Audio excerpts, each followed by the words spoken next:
اب آ جاتے ہیں ہم اس انٹرویو کی طرف جس کے شادیانے بج رہے تھے کل سے، چاہے وہ فواد چودھری تھے، شیریں مزاری تھی، زرتاج گل تھی، یا خود عمران خان صاحب کے قریبی ساتھی تھے کہ وہ دیکھو انہوں نے مقبول ترین آدمی جو ہے قرار دے دیا ہے۔ اس میگزین نے کچھ جو ارشادات مزید فرمائے ہیں وہ اگر ہم اپنے ناظرین سے شیئر کر لیں تو میرے خیال سے کوئی حرج نہیں ہے۔ وہ کہتے ہیں کہ جی ملک کی معیشت عمران خان نے تباہ کی، کیٹیگورک سٹیٹمنٹ ہے یہ، شک نہیں ہے۔ امریکی جریدے نے ناقص پالیسی، عمران خان کی ناقص پالیسی کو بے نقاب کر دیا۔ عمران خان حکومت میں معاشی بحران پیدا ہوا، کوئی ایک وزیر خزانہ نہیں ٹک سکا۔ Last but not the least, اقتصادی بہتری کی بجائے اقربا پروری پروان چڑھتی رہی۔ خوفناک چارجز ہیں بی یہ تینوں بڑے خوفناک چارجز ہیں۔ ٹیرین کی بات میں پہلے کر چکا ہوں کیونکہ اسی میگزین نے کہا ہے کہ خان صاحب جو ہیں والد ہیں ٹیرین کے۔ یہ بھی بہت خوفناک بات ہے، آپ کو پتہ ہے، یعنی بقول مریم کے کہ یہ وہ بات ہے جو خان صاحب سے نہ اگلی جا رہی ہے نہ نگلی جا رہی ہے۔ Any way, having said that, گزارش یہ ہے کہ ہمیں ان ایکسٹریمز کو ٹچ نہیں کرنا چاہیے، چاہے یہ اس طرف کا دھڑا ہے چاہے اس طرف کا دھڑا ہے، کہ جہاں سے واپسی ممکن نہ ہو۔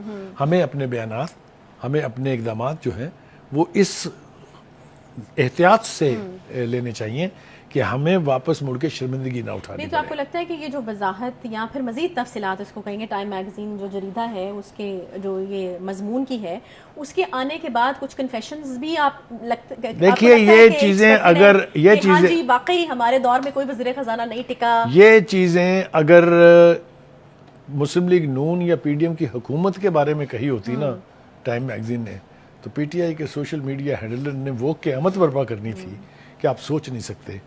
اس کو کیش نہیں کیا ہے P T I, Muslim league نون نے یا پی پی کے سوشل میڈیا ہینڈلر نے، ان کی ناکامی ہے۔ اس کا مطلب یہ ہے کہ وہ ذکر کرتے ہوتے ہیں کہ وہاں وہ جو چیز ہے وہ ان کی سٹرینتھ میں نہیں آتی ہے، نہیں، مگر یہ ہے کہ دیکھیں اگر آپ نے ایک مضبوط مد مخالف کے ساتھ مقابلہ کرنا ہے تو پھر آپ کو کم از کم وہ سارے ویپنز تو آپ کے پاس ہونے چاہیے جو آپ کو پتہ ہے کہ آپ کے دشمن کے پاس ہیں۔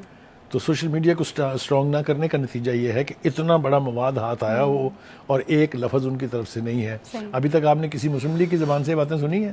تو ہمیں اسی لیے تو وہ پھر قرار دے دیتے ہیں کہ جی مسلم لیگ کے ہمدرد بیٹھے ہوئے ہیں یہاں، حالانکہ ہم نے خان صاحب کی بھی بڑی حمایت کی ہوئی ہے، لوگوں کو یاد نہیں رہتی۔ خان صاحب کو ایماندار آدمی میں نے ڈکلیئر کیا، اس کے باوجود کہ انہوں نے خود ثابت کیا کہ میں نہیں ہوں۔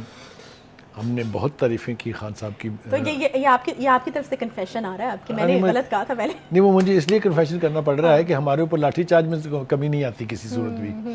انہوں نے گالی دینی ہوتی ہے، وہ نام لکھ لیتے ہیں 4 5 6 اور گالیاں شروع ہو جاتے ہیں۔ ہمارے پروگرام دیکھیں گے، آدھا سیگمنٹ جو ہے وہ تعریف کر رہا ہوتا ہے، آدھا جو ہے ہمارے پر لاٹھی چارج کر رہا ہوتا ہے۔ کیا کیا کہتے ہیں آپ نے تو پڑھا ہی ہے، اس لیے اس کی جی ہاں۔ تو اصل میں جس اوقات کے وہ خود ہیں، چونکہ وہ خود لفافوں پر پلتے ہیں، وہ خود دہاڑی دار ہیں، اس لیے وہ سمجھتے ہیں کہ ہر دوسرا آدمی دہاڑی دار ہے۔ ان کو شرم آنی چاہیے، اپنے گریبان میں منہ ڈالنا چاہیے۔ اور بالکل یہ کوئی ایسی آپ بات کو نہیں پتہ ہے آج کیا ہوا ہے، کیونکہ ہم نے کے پی کی خبر شامل کی تھی، آپ کو یاد ہوگا کہ وہاں پر کے پی گورنمنٹ کے خرچے کے اوپر سوشل میڈیا۔ آج میں آپ کو اس کی ڈیولپمنٹ دیتا ہوں کہ آج کے پی کے کی حکومت نے 5000 پی ٹی آئی کے ہائرڈ میڈیا ہینڈلرز کو سیک کر دیا۔ اچھا، یہ دیکھیں ٹیکس منی سے، لوگوں کے ٹیکس منی سے ہو کیا رہا تھا۔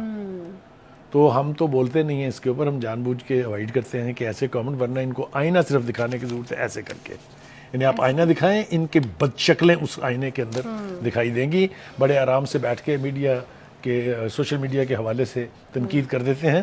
مزہ تو تب ہے کہ سامنے بیٹھ کے بات کر کے دکھائیں، پھر میں مانوں ان کو کہ بڑے بہادر بھی ہیں اور بڑا ان کے پاس یعنی ایسا مواد ہے کہ ہم شرمندہ ہوں۔ تو وہ مجھے معلوم ہے ان کی اوقات کا، سب کو میں جانتا ہوں اچھی طرح سے۔ Any way, having said that, ایک اچھی بات جو ہے اس کا تذکرہ نہ کیا تو بڑی زیادتی ہوگی کہ جو پنجاب کے چیف منسٹر ہیں، انہوں نے سپریم کورٹ کے اس فیصلے کے بعد جو کہ متنازع ہے، جس کے اوپر ہر طرح کی گفتگو ہو رہی ہے، اس کے باوجود انہوں نے کہا کہ ہمارے پاس مینڈیٹ جو ہے وہ الیکشن کرانے کا ہے، ہم بالکل الیکشن کرائیں گے اور fair, free and transparent election کرائیں گے۔ This is a positive thing. میرے خیال سے الیکشن سے مفر کسی کو ممکن نہیں ہے، لیکن ایک اور چیز جو میں پوچھنا چاہتا تھا جو کنور دلشاد صاحب ہیں، کہ ایک اور چیز بھی یہ ہے کہ آئین میں نہیں تو کم از کم یہ رولز میں ہے کہ 4 اسمبلیوں کے اور ایک نیشنل اسمبلی کا الیکشن ایک ہی دن ہونے چاہیے۔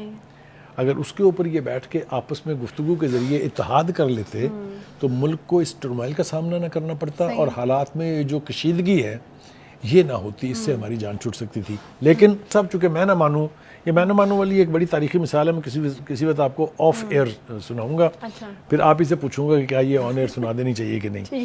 لیکن یہ کہ چونکہ ہاں کیونکہ وہ میں نہ مانوں کہ اس میں موڈ میں ہے, اس لیے کوئی بات مانیں گے تو نہیں. اور یہی میسج ڈاؤن دا لائن جاتا ہے ان کے ورکرز کو بھی کہ چاہے آپ کو نظر آ رہا ہو کہ آپ غلطی کرتے ہیں, کرے جائیں چونکہ میں چاہتا ہوں. تو یہ جو رویے ہیں اس سے بھی نقصان پہنچے گا. ہیونگ سیڈ دیٹ, اکانومی ٹھیک نہیں ہے, کبھی ہم نے کوشش نہیں کی کہ ہم جسٹیفائی اس کو کریں جو کچھ بھی آج ہو رہا ہے.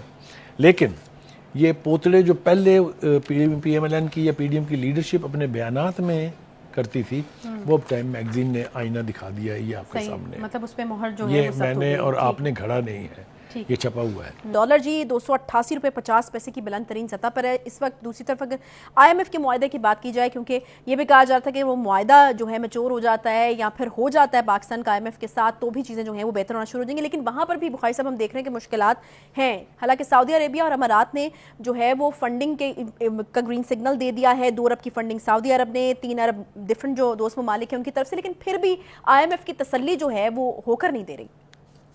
دیکھیے گزارش یہ ہے کہ آئی ایم ایف جو ہے ہمارے گردن تو پکڑی ہوئی ہے اس نے, اس میں کوئی دو رائے نہیں ہے. لیکن ہم نے جو اس کے اہتمامات کرنے تھے اس میں کچھ ایسی ڈیولپمنٹ ہوئی ہیں جس سے یہ امید پیدا ہو جاتی ہے کہ شاید ہماری گردن جو ہے وہ اس آئی ایم ایف کے سکنجے سے نکل جائے گی. مثال کے طور پہ چین نے $2 ارب اور دے دیے ہیں. آپ کو پتہ ہے پرائم منسٹر نے اس کا اعلان کیا پارلیمنٹ کے فلور پر, اس لیے یہ جھوٹ نہیں ہو سکتا. اس سے پہلے 70 کروڑ ایک دفعہ ڈالر اور 80 کروڑ ڈالر ایک دفعہ ہی دیے, ہم اپنے پروگرام میں لوگوں کو بتا چکے ہیں.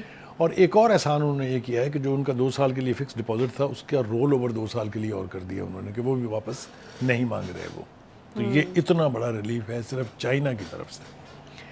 اب دیکھنا یہ ہے کہ سعودی عرب کی جو کمٹمنٹ ہے $2 ارب کی, وہ پوری ہوتی ہے کہ نہیں ہوتی ہے. اس کے لیے میں آپ کو ایک اچھا انڈیکیٹر دے دیتا ہوں کہ اس وقت ولی عہد جو کراؤن پرنس ہیں محمد بن سلمان, انہوں نے نواز شریف صاحب کو, شہباز شریف صاحب کو, مریم نواز کو شاہی دعوت نامہ بھیجا ہے کہ وہ عمرے کی سعادت کے لیے سعودی عرب آئیں.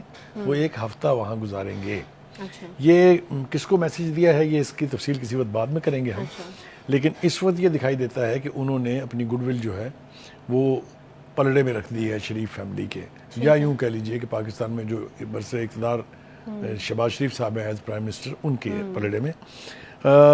اور مجھے یوں لگتا ہے کہ وہ جس $2 ارب کی بات ہم کر رہے ہیں کہ سگنل انہوں نے دے دیا ہے, شاید وہ اس ملاقات کے دوران, اس عمرے کی دعوت کے دوران یا اس کے فوری بعد پر وہ اناؤنسمنٹ ہو جائے گی. دوسری امید ہے ہمیں یو اے ای سے. یو اے ای ہے بھی ہمارا ایک ایسا پارٹنر رہا ہے جس نے جب کبھی ہم پورے اکنامک کرنچ میں گئے ہیں انہیں ہماری مدد کی ہے. تو اسحاق ڈار صاحب 10 اپریل کو جائیں گے امریکہ کے لیے, لیکن وہ جانے سے پہلے یو اے ای کا دورہ بھی کریں گے. تو یہ جو 2 ذکر آپ نے کیے ہیں کہ یہ یہاں سے ہمیں ریلیف کی توقع ہے, مجھے یوں لگتا ہے کہ یہ یقینی طور پہ ریلیف ہمیں مل جائے گا. ایک کچھ تو خزاں ہے باعث بربادی چمن, کچھ باغباں کا ہاتھ بھی اس میں ضرور ہے. کچھ تو ہمارے حالات جو ہیں, کچھ تو ہمارے حالات ایسے ہیں کہ اکنامک پھندا ہمارے گلے میں ہے, اور کچھ ہم کہہ کے بھی, مثال کے طور پر ہم نے پروپیگنڈا کیا کہ پاکستان سری لنکا بننے جا رہا ہے. کچھ ایسے غیر ذمہ دار عناصر ہیں پی ٹی آئی میں جنہوں نے کہا کہ پاکستان سری لنکا بن گیا ہے. میں نام لے دوں اگر آپ اجازت دیں. اسد عمر نے بھی یہی کہا, فواد چودھری نے بھی یہی کہا. ٹھیک ہے, لیکن صرف کہنے سے نہیں ہوتا نا بخاری صاحب, میرے خیال میں انہوں نے کیا بھی بہت کچھ ہے جس کی وجہ سے ہم آج for dialogue for at any time, but not on the dictates of one man, that he dictates that which time suits him and which time doesn't suit him. I leave it to the Election Commission, which is the independent constitutional body. If Election Commission invites us today